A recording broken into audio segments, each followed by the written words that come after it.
You are now listening to Talk Your Jits podcast.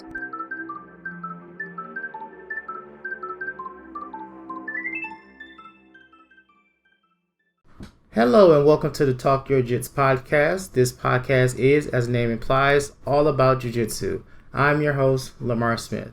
And today's guest is a blue belt who trains at Elite BJJ, located in Daytona Beach, Florida. Ladies and gentlemen, Mr. Hank Woodall. Hey guys, I'm happy to be here. Hey man, like I said once again, man, I appreciate you coming on and sharing your journey with us, man. Yeah, man, I'm excited. All right, so let's just get started, man. Go ahead and tell the people what they want to hear, man. Tell us about your jiu-jitsu journey. Yeah, man. So I'm going on year 3 right now. I've been training pretty consistently. I fell in love with it from day one. I train with a real small group of guys in Daytona Beach. Technically, our gym is Elite Muay Thai, but we've got a few guys who meet up for Elite BJJ. So, we train. I train there 4 days a week, Monday through Thursday. We do 2 days of gi and 2 days of no gi, and then an open mat on Sunday. But we've got a really good group of guys, and we'll also meet up at a teammate's house and roll in his garage every once in a while. So we get tons of hours.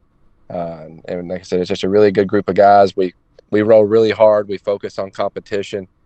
We don't keep a lot of new people around, it seems like, and I don't know if that's because of the intensity, but we're always pushing our cardio and training really hard. So it's a great group, and Central Florida in itself, and I do consider Daytona, even though it's on the coast, to be part of Central Florida, is just so fortunate with the jiu-jitsu that we have around here. There's always open mats somewhere. Great competition scene. It's a great place to be for jiu-jitsu. Yeah, I can't wait to visit Florida because my instructor says that a lot because he's he's been down there before. He actually lived down there before too. So he's like, yeah, it's like jiu-jitsu school like everywhere.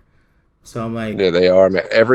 Every Sunday from 12 to noon, there's a place in Sanford, Florida called Guido Jiu-Jitsu, and they've got some absolute killers that they pump out of there. But pretty much, anybody who takes the jiu-jitsu serious in Central Florida meets up there every Sunday. And I mean, it's not uncommon for us to see some of the local UFC guys like Phil Rowe or Hannah Goldie hanging out with us there and rolling every single Sunday, which is amazing time, and it's open to absolutely everyone.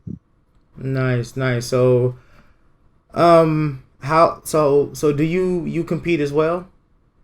Yes, I do. Every chance that I get. I just competed this past weekend, actually. Okay, and so do you like remember how many competitions you've done so far? I'm not sure exactly. I know that I've had 7 one-on-one, matches or super fights, whatever you want to call those. But tournaments, I don't know, probably, I don't know, close to around 10, maybe. I've, local tournaments, Naga tournaments. I did a Fight to Win tournament out in Denver a while back. It's my favorite part of jiu-jitsu, and so I do it every chance that I get. Nice. So, cause I don't necessarily compete. I have done a tournament before, but I do plan on doing more next year and so on. So when it comes to training for these tournaments, like what do you do to get yourself in that right mindset for these competitions? Yeah. So, with it being my favorite part, I don't know that I have to change a mindset leading up to it. And like I said, my team, we really push the pace. We're all pretty much competitors on the team. We have a couple people who maybe haven't yet or choose not to, but I don't know. I see these people that maybe on their fighter photos, they mean mug the camera or they've got this animalistic behavior. I just go out there and have fun and do what I do every day. It's no different. If I felt like I needed to change myself in order to enjoy it or perform, I wouldn't do it. It's I mean, it's the reason I train. I train to compete. I don't compete because I train. So there's real no change in what I do. Maybe I'll go a little extra hard on the cardio outside of the gym, or clean up my diet maybe a little bit. But other Mm-hmm. than that, there's no real metamorphosis into competition mode. Okay. Okay. Well, yeah, I get that because you have that competition mindset because that's what you do. I train for like the martial arts of it, and I just so happen to be like, hey, let's give tournaments and competitions a try. So yeah, I can get that. Yeah, Now, yeah, there's nothing wrong with that. so like, do you remember like that moment that you like fell in love with jujitsu or competing, and just in general? It's hard to say. I don't know that there was a specific moment. I went to my first class, and like everyone, it was, you get just really beat up on your first day. Yeah. And my first day was a gi class, which I prefer the no gi, but my first day was a gi class. And I remember the same guy, Cole. He's still on the team. He's still around every day. He helped me learn how to tie my belt, and then consequently just turned around and really gave me a whooping on the live rolls later that day. So I don't know. I guess I had moved to Florida from Alabama, and didn't really know anybody, and had started a new job, and uh, that gave me a somewhere to be and people to have friends, to make friends with. So it was kind of all I had to do when I first moved to Florida. Hmm. So I would give that as my answer, is that it gave me a sense of belonging and a group of friends instantly. Yeah, understandable. So you mentioned earlier about you prefer no gi. Like, what is it about gi versus no gi that you prefer, like one over the other? Um, you know, I really like MMA, and I feel like it's more applicable to no gi, which you can obviously argue, that the gi makes you more technical and all those things, and I guess what it boils down to is uh, a lot of the super fights and stuff around here. Like we have Laleo Code that puts on promotions every couple months. We have Submission Grappling Series here at Mm-hmm. local to Central Florida that come, and they always do no gi events. So I guess that it's my love for competing that wins me over to the no gi side. I still train my gi and rarely complain. I wouldn't say never complain, but rarely complain about the gi. Which obviously, when I do roll with a really experienced gi player, it changes my opinion a little bit. But uh, I just like the no gi. I don't like the grip fighting. I don't like all that kind of stuff. I'd rather stick to my arm bars, triangles, rear naked chokes. Which of course you can all do those in the gi, but it seems like you've got to fight through all these crazy grips to get to your positions first. Right. But it's funny because at our school we're not a competition school or anything like that, but we do have those moments where we do train no gi. It's not too many times, but as of recently, since we've been doing open mats at our school, and I've been like, yeah, I think I want to do no gi today, and I'm starting to like literally fall in love with no gi jujitsu because yeah, like you said, in a gi, it's like you're fighting for grips, you're fighting for your fingers get burnt out, if especially if you have one of those like hard rolling classes, and something about no gi where you have to be a little bit more technical with grips because you don't have clothes to grab, so you have to grab the wrist, grab the arm, or the neck, or a limb, and actually secure it with a grip versus a piece of cloth. It definitely slows a lot of stuff down too, to me. Well, it Yes. kind of picks it up at the same time. It slows it down because you really have to think about your next move. Like, you can't just sit Yeah. there and grab their gi and then think about, okay, what should I do next? Oh yeah, for sure, for sure. Like, you have to think on the fly. I don't know. I guess it also just fits my body type better to be that quick and scrambling that you can get in no gi, because I'm a pretty small guy. Mm-hmm. So which, not that obviously small guys can work out in the gi too, but my style of always moving, uh, I can't be pinned as easily, I guess is the word I want to go with.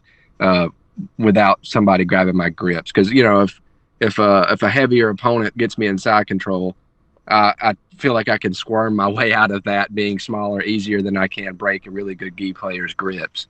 Which, of course, that just translates into really that I should just be working on my gi more. But it's still about having some fun when it comes down to it. I mean, when I do tournaments, I'll typically sign up for the gi and the no gi, because they typically will have like you get your second division for half the price or whatever. Yeah, But yeah. no gi is definitely my favorite, and I feel like it fits my style better. I'm one of the dirty leg lock kind of guys, so that all fits into my prerogative there.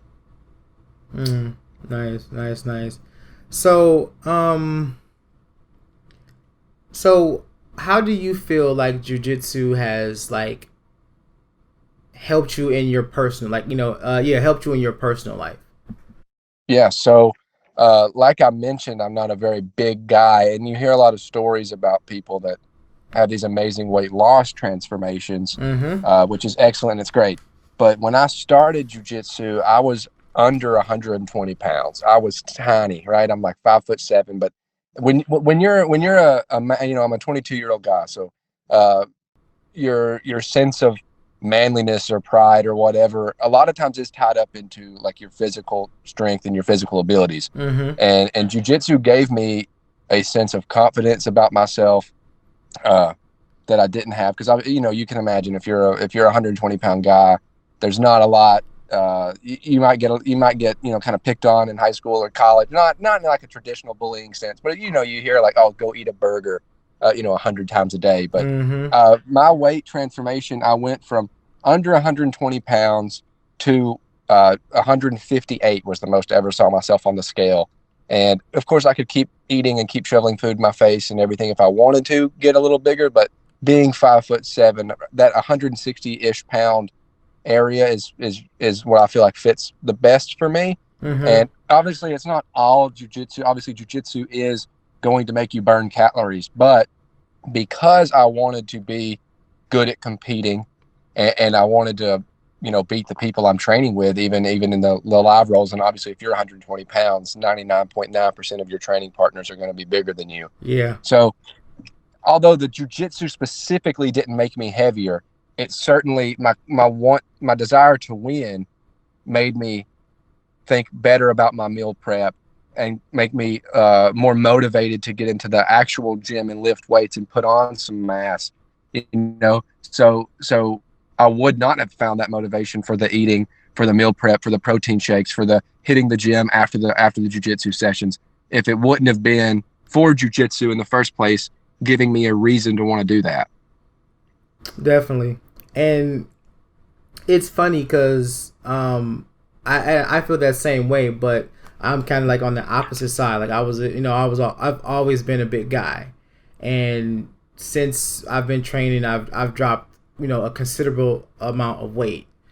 So I say this was back in I want to say June or July when I did that first tournament, and I was kind of active. Well, I was active in the gym of training, but not like actually like trying to lose weight, sort of, kind of.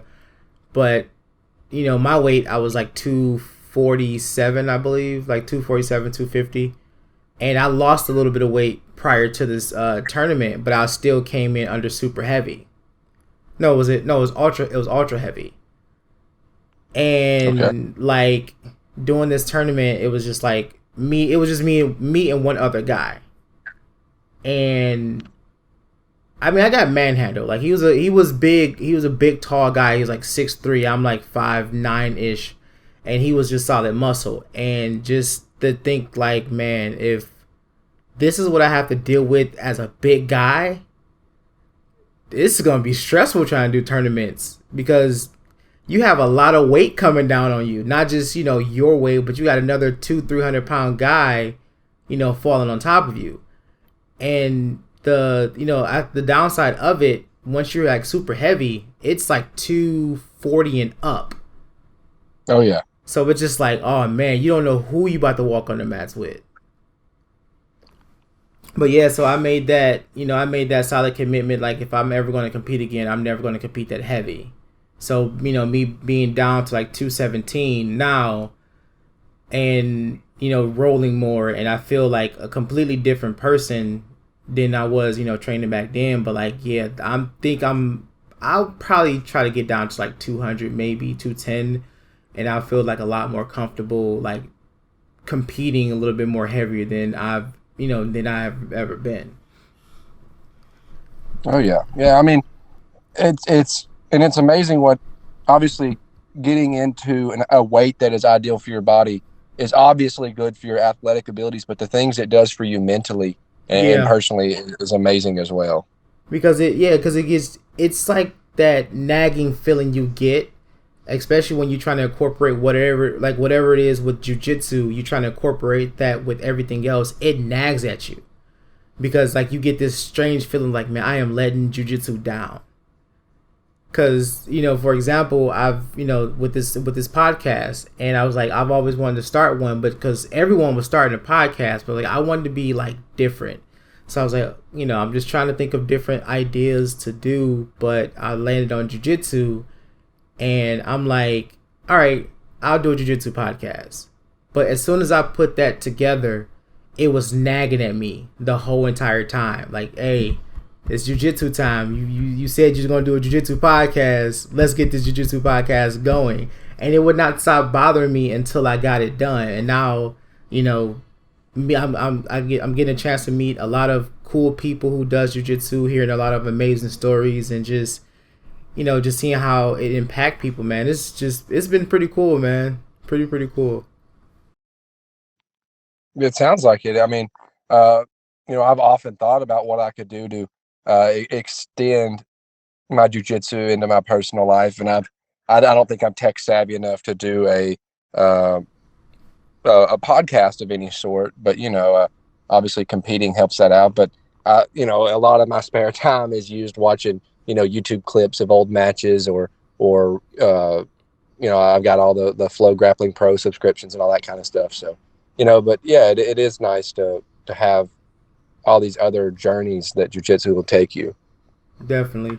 Because I was gonna ask that too. Like, when, like, do you kind of remember, or just kind of like notice that moment where like jujitsu was like taking over like your everyday life? Like you're saying, like you're up watching, YouTube videos and everything else. I'm that same way too, where I'll be up, if I'm up 2 3 in the morning, I'm just scrolling social media, watching techniques and drills and everything else. Like, it definitely consumes you. Like, it definitely consumes you. Oh yeah. I don't know. I don't know if I can say there was an exact amount, or a certain day that I decided that. Um, I would catch myself. I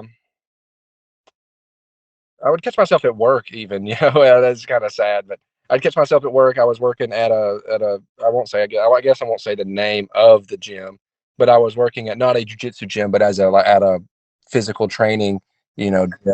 And I would just, it'd be slow. My job was to sell memberships, and I would just watch jujitsu on my phone, man. And the moment it hit 5 o'clock, I was out the door so I could make it to jujitsu at 6. Um, I don't. Maybe it was when I got. Obviously, I had a love for it at this point, but the moment it maybe took really over for me was when I won my first tournament, which was a Naga tournament Oh, nice. in Orlando, and obviously it was the white belt division. I got gold in no gi, and I got silver in gi that day, so I can't say I won it completely, but I remember just unfortunately being the only guy from my gym that competed that day, but I had some teammates there to support me. But bringing home that gold medal for the first time, for myself and anything. I played sports in high school, but they were always team sports, Mm-hmm. and that's not to say that jujitsu is not a team event, but at the same time, when you're competing, it is essentially you versus your opponent. Right. Obviously your coaches and stuff have a part in that. But I think when I left there that day with the gold and silver medal, even though that was not my first competition, it was the first one I won. It Mm-hmm. I think that really changed the direction of what I thought I was gonna do with it. Because at that time it was like, yeah, I'm gonna train, and one day I'll get my black belt, and that'll be cool.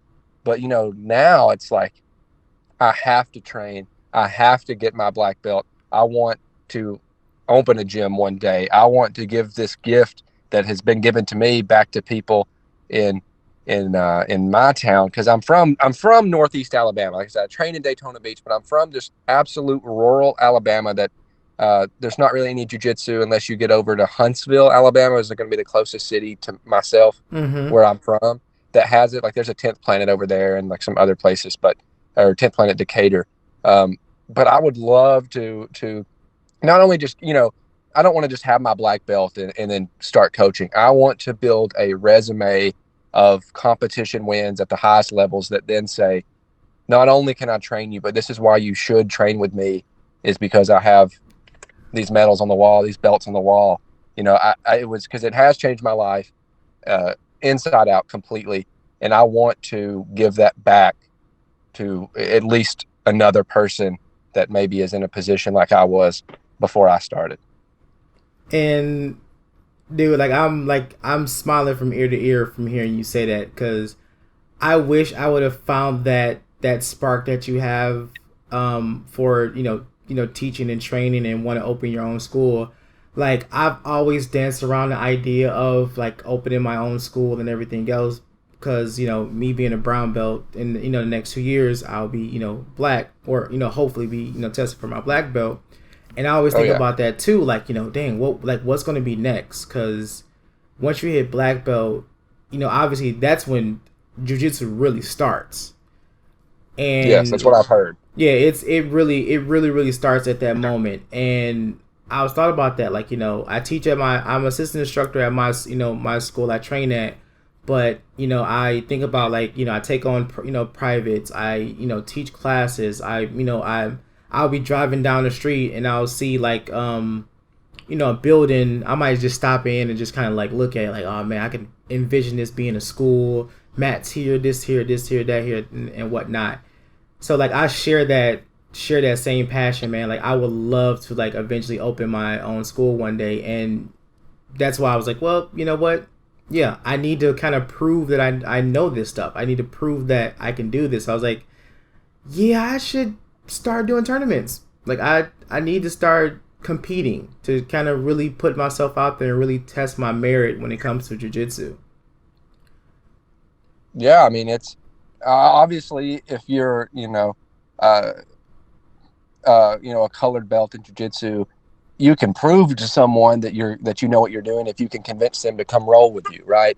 That's not always so easy. But if you've got these pictures of you at competition, these medals, these belts, like because I remember kind of starting jiu-jitsu, and you find out that a black belt is 10 plus years, whereas that kind of blew my mind. It's like, wait, what?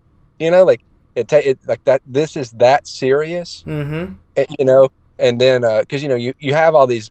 At least for me, I had all these pictures in my mind of like, okay, well, like karate, taekwondo, and it's not to diss on those arts, but it's like they get their belts in much fewer years typically.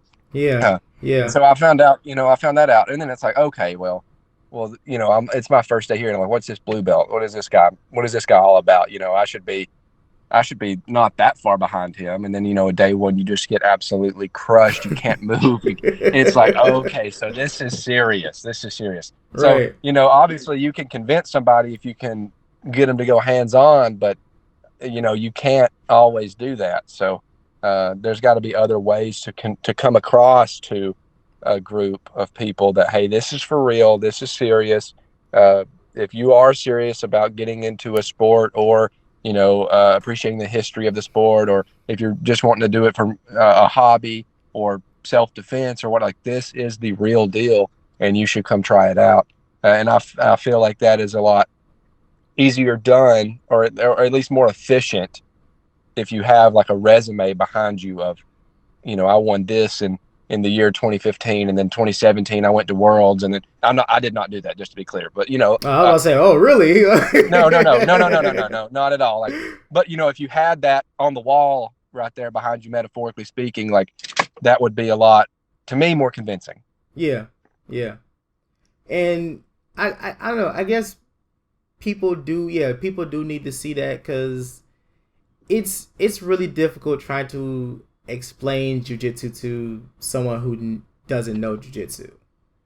Like, Absolutely. I have like tons of I have like few hoodies of like like different jujitsu hoodies and stuff like that, and I might get occasional one or two people that was like, oh, what's that?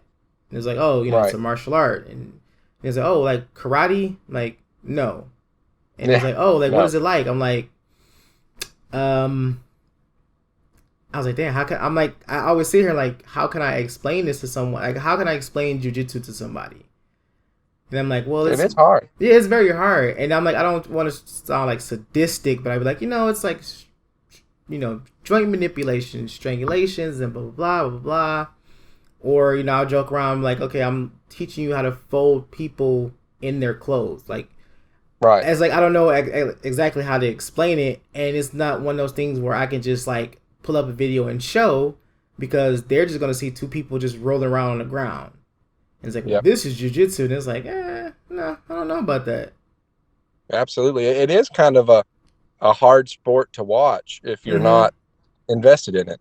You Yeah. know, I think the best conclusion I came to in trying to explain it to someone is it was one of my friends. She was asking me kind of about it, and I explained it to her kind of almost from a wrestling standpoint because that's the closest thing.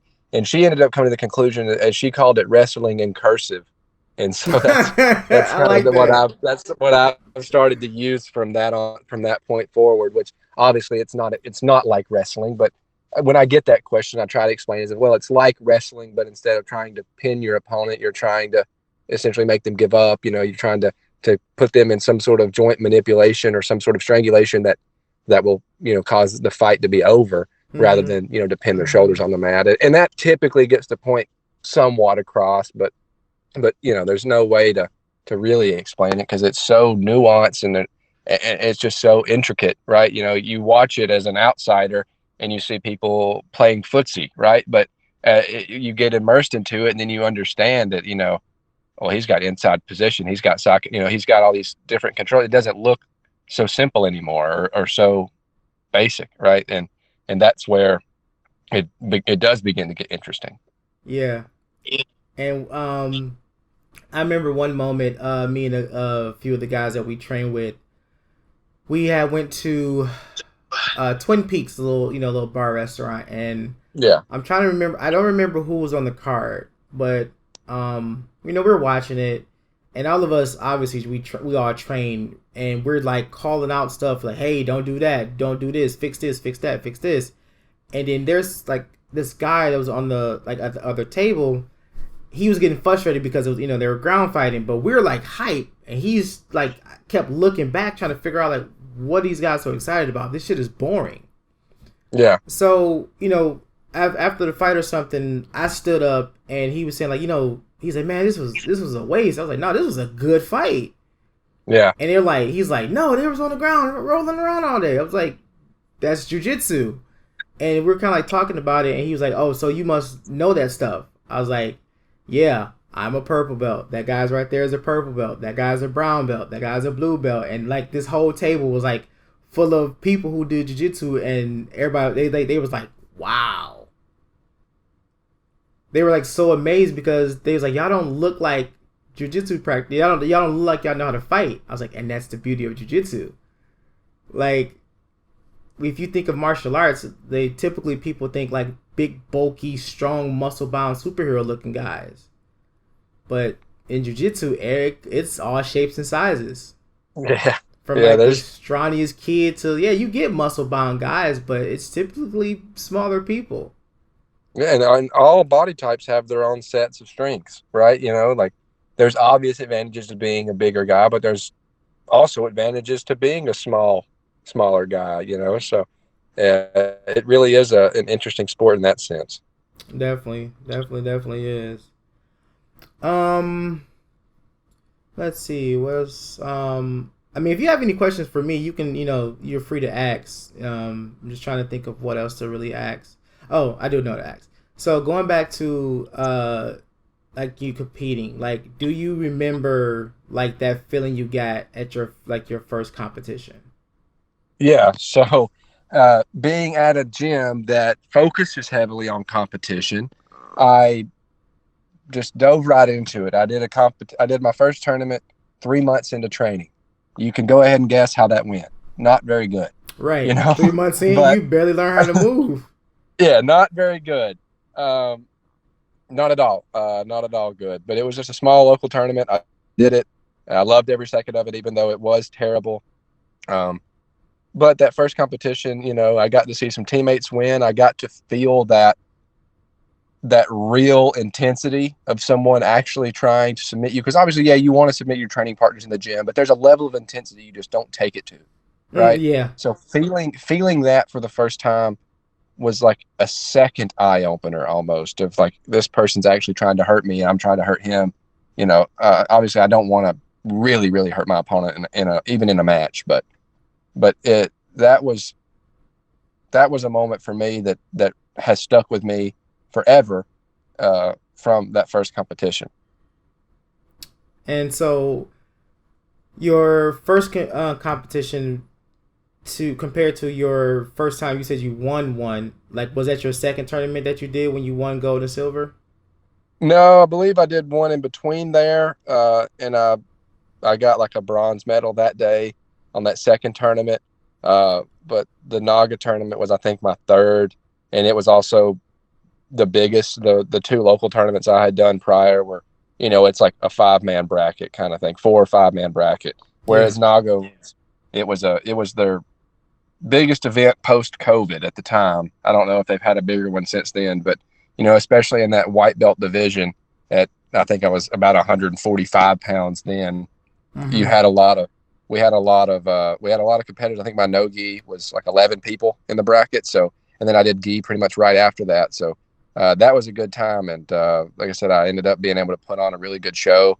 Uh, I was able to get all in the gold medal run. I submitted every opponent, and then in gi, I submitted every opponent except for the person I lost to, obviously, which was in Mm-hmm. the finals. So, I felt like I was on top of the world in that sense, and I mean, there wasn't that long of a time. Like I said, I mean, I was 3 months in my first tournament, and then several months later, I'm a 2-stripe white belt, and I go and perform pretty well at Naga. So, I had a really good time. But uh, one of our professors he doesn't coach with us anymore, but he runs a small tournament. He runs the Laleo Code MMA or Laleo Code BJJ. They do all the events, and I would get thrown into that kind of stuff because I trained for him, and it's not even a bad thing. I enjoy it, but I am always kind of the lab rat in a sense of trying things out. I remember being in the advanced division as a white belt at times, just because he needed more people to fill that bracket,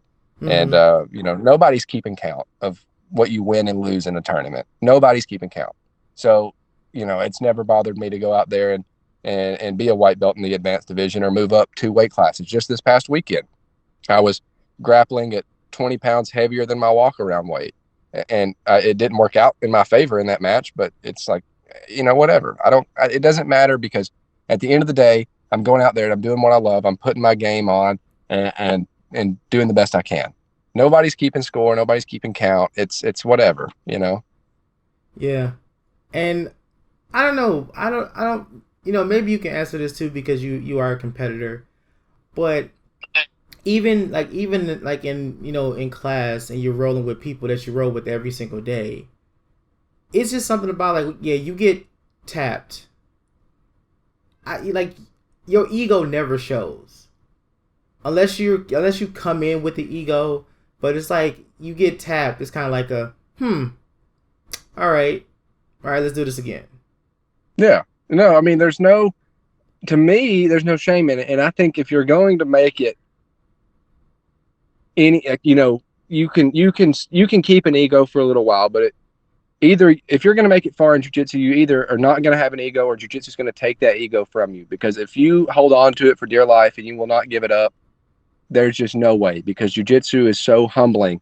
And the moment you think you're the toughest guy on the mat, somebody else is going to walk on. There's just no way. The people with the egos, they typically don't make it past the trial class, or if they do, they stop showing up a few months later down the road. And that's honestly one of the most beautiful parts of it. It's something I struggled with. Nobody wants to lose. Obviously, that is hard. Nobody wants to lose, but at the same time, like, especially in training, it's just your class. Like, it's your teammates, man. Like, learn from it, get over it, and do better. There's no shame in it. This is not a gladiator, combat where you're actually going to die. It's, you tap, it's over.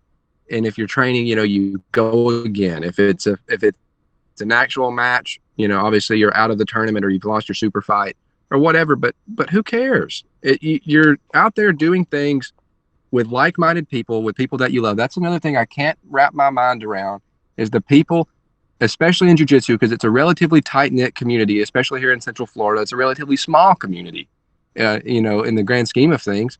And how in the world are you going to have an ego? How are you going to be mean-mugging your opponent, or angry at your opponent when you lose, or not want to slap bump before the match, because you're willingly competing in a relatively small sport with a like-minded individual who's likely going to be around your same skill level. So they've probably been training about the same time as you. Like, they should be your friend. They should be your number one friend, especially opponents that you face in actual matches, because they're not going to sugarcoat anything for you. If you have holes in your game, they're going to expose those. And that's where you learn the most. That's where I think, maybe it's obviously different for everybody else, but for me, those moments where I'm really getting the pressure put on me, that's when, obviously it sucks in the moment, but it's like, hey, now I know what I'm failing at.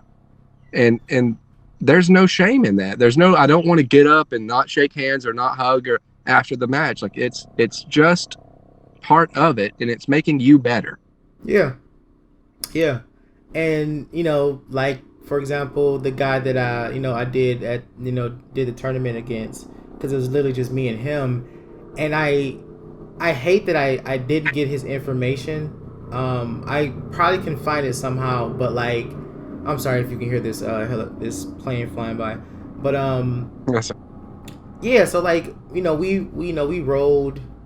Then after the tournament, we literally just sat there and had like a full hour conversation about the role and about him competing. He competed a lot, and he was giving me tips and pointers about competing and everything else. And it was just like, man, that is so cool, because granted, he didn't have to do that, but we're in this sport where it's a very small. It's not really like it's known, but it's not really known for jiu-jitsu. Like, when you think about it, it's like you either think MMA or you think Gracie Jiu-Jitsu, or bigger names like that. But this is a very, very tight-knit group, and a tight-knit sport, and these has to be by far the humblest people I've ever met.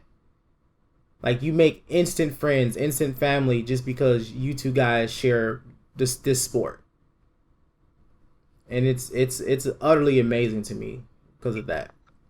Yeah, I agree completely. And then even beyond that is, you should be grateful to train with people that are not your training partners when you're competing, because obviously when you're rolling with your training partners, you guys have been learning the same thing as each other day after day after day. Yep. Right? Yep. When you go to an open mat, or you go to a tournament, or you go to a super fight, you essentially are shown, unless you just absolutely dominate your opponent, you get to get a little piece of what they've been learning at their academy for free. Yeah. Because they're doing it to you.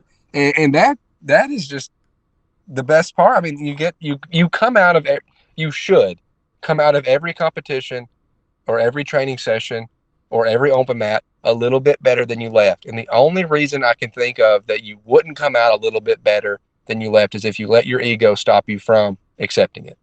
Definitely. And I feel like that is something. Obviously, I don't think that's necessarily something you can teach, but that's definitely something you can learn within yourself going into this sport. Because everyone wants to be the the dominant guy. Everyone wants to be the superstar and never get submitted and just tapping everybody on a whim. Like, no, man, you can't go in that mindset No, because not at all. for one, yeah, that it's a egos are just stupid to have in general. Two, there's a possibility that you can get hurt or you can hurt your training partner or your opponent in a tournament because you didn't want to tap or you got caught in something and then you're throwing elbows or doing something that there's no need for. Like, just Yeah, if you get caught in absolutely. something, even in class, like we don't have too many white belts anymore, but yeah, when I even roll with white belts, I'll let them work. If they catch me in something, yeah, I'll tap. I mean, I don't care like if I get tapped by a white belt or underbelt. If we're really rolling, then there's a different story. But if we're like training and we're repping stuff, or we're just going over just like making them work, yeah, I'll sloppily throw an arm out or like, hey, watch what you're doing. Look what you got in front of you. And then I'm teaching them as I go. Like, I'm teaching them how to finish a Kimura while being Kimura. Yeah, absolutely. So yeah, man, jiu-jitsu is awesome. Yeah, for sure. The way we've always described it in my gym, and it's I've been on the beneficiary side of this as a white belt, and then now getting up there in the blue belt, I'm starting to get to allow this to happen to some of like the trial guy classes or what trial class guys or whatever. But it's reward good behavior, right? If they've got good form on a guard pass, even though you can retain your guard, go ahead and let them guard. Go ahead and let them pass, Yeah. because that's you're keeping the training wheels on. If they get a good grip, around your neck, and they're about to go for the guillotine or something, let them finish it because you're rewarding the good behavior. No, obviously, like you said, you're a brown belt. If that white belt that you let tap you, if that white belt gets up and says, "Oh, I tapped a brown belt today," well, anybody who knows anything about jiu-jitsu is going to be like, "Oh man, that's awesome," but in the back of their mind, they're like, "Yeah, right." So Right. it's not like they're going to say that, and then people are going to think less of you for letting them do that. And then obviously, if you're on a coaching standpoint or you're on a trying to grow an academy of your own, you need to reward good behavior. You need to have that confidence boost in your students to keep them around and to, they might bring a friend or something. So there's so many benefits to just not having an ego when it comes to training with your teammates. Yeah. Yeah. And it's like so rewarding sometimes, being in that instructor. I'm always in that instructor's mindset. Like, I can't help it at this point because I've been assistant instructor since a 2-stripe blue belt. So even rolling with people, and it's like I'll let them, like I said, I'll let them work, or just to see, like, if we set the clock for, like, we just say do a 3-minute roll, I'll let them work for like two of those minutes, and then I'll kick it up and go for the finish or just make them work even harder. And as soon as that's done, I'm like, okay, come back, let's fix this. Let me show you what you did wrong. Let me show you what you could have done and what you've missed. Yeah. And it's like, they appreciate that more. Like, no one wants to come into a sport they know nothing about. It's already intimidating when you see color on a belt and you're steamrolling these people. Like no, you're gonna lose good people that way, because you're gonna like kill their confidence and kill everything in them before they even get a chance to try, because you want to be a dick about it. Absolutely. Yeah, that I don't understand that, how people can be so like barbaric like that to people, but that's a whole nother conversation. Oh yeah, yeah. No, the same way people are not gonna think less of you if you tap to a lower belt because you're helping them train. On the flip side of that, if you're just steamrolling the lower belts, they are going to think less of you. Your teammates are going to kind of start to view you as a mat bully, right? And Mm-hmm. that's a good thing. You don't want to be one of those, and you don't want one of those in your academy. Obviously, being a blue belt, there's still plenty of people in my gym that can just roll me up in a ball if they want to, and sometimes they do because we train pretty hard. But it's Right. never, but they know that I'm okay with that. Number one, but and it's never out of a place of ego or never out of a place of aggression when they do that to me. They know that that's kind of our style, right? I've been there for almost 3 years now, so they know that we're okay with it. But you get a guy that's been there for a month, and blast double and slam him down on the mat, and then just be a bully. That's not a good look for you. It's not a good look for the team. No, not at all. And as an upper belt who loved to teach, I still learn from rolling with lower belts, especially white belts, because they're spastic. So I have to learn how to keep myself calm. Get used to being scratched or an elbow or headbutt. Like, we'll be rolling, and I can't tell you how many times I done caught an elbow to the jaw or a knee to the neck, and it's like they're like, oh my god, I'm so sorry. I'm like, no, it's fine. Yeah, just keep working. But I'm sorry. Go ahead. I was gonna say that kind of goes back to, like, if you were to have to use your martial arts in the street, right? If you were to have to use it in real life, that person that you're using it on most likely is going to be spastic, and you're going to catch an elbow and you're going to catch a knee. So learning how to control that is beneficial to your progress. Very, very. But yeah, it's like you said, because 9 times out of 10, you don't, the person that you get this altercation with, they don't know anything.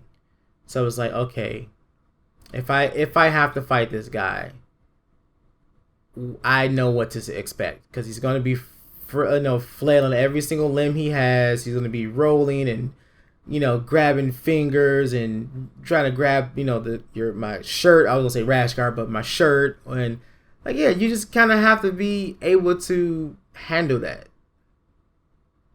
Of course, yeah. But yeah, man. Is there anything else you want to add? Is there anything you want to promote? Shout, obviously, I would love for you to shout out your school. But if there's any competitions you got coming up, or any events at your school personally that you guys are doing, man, the floor is yours. Yeah. So obviously, shout out Elite BJJ, which takes place at Elite Muay Thai, which is a relatively small program in Daytona Beach, Florida. It's at 2400 South Ridgewood Street, South Daytona, Florida. First class, always free. Obviously, if anybody ever wants to drop in, we have open mats on Sunday that are free and open to everyone. Obviously, you're just going to have to sign a waiver. To anybody that's in Central Florida, come see us. Or if you're visiting, come see us. We love to have everybody over there. We've got a great group of guys and a great coach currently, Coach Matt, who's about to go test for his black belt soon. We lost our Professor Leo there for a little bit. He's going on to bigger and better things with his promotion. But shout out Coach Matt for really stepping up and helping us out there. Or if you're in Central Florida, a lot of people come visit Disney World and stuff in Orlando, and not far from Orlando is Sanford, Florida. On Sundays, you can go to Cogito. That's Cogito Jiu-Jitsu. You can find it on Google. Every Sunday from 12 to 2. Absolute killer sessions, just round after round open mat. And it's typically a pretty big open mat. And they do a minimum $1 or donation or purchase for entry there. So I can't say it's completely free, but obviously you can drop $1 in and train for 2 hours. You're not going to get that anywhere else. So I'm pretty much there every Sunday. So come see us anytime. And I guess that's really all I've got. All right, man. Well, that's the end of today's episode. I would like to, extend my thanks again to Hank for, blessing us with his knowledge and his experience with jiu-jitsu. I really hope everyone did enjoy the show and our experiences. Please go follow our Facebook and Instagram page to stay up to date on our future updates. This has been Talk Your Jits podcast. Keep rolling, keep grinding, and remember, long live jiu-jitsu. Have a great day.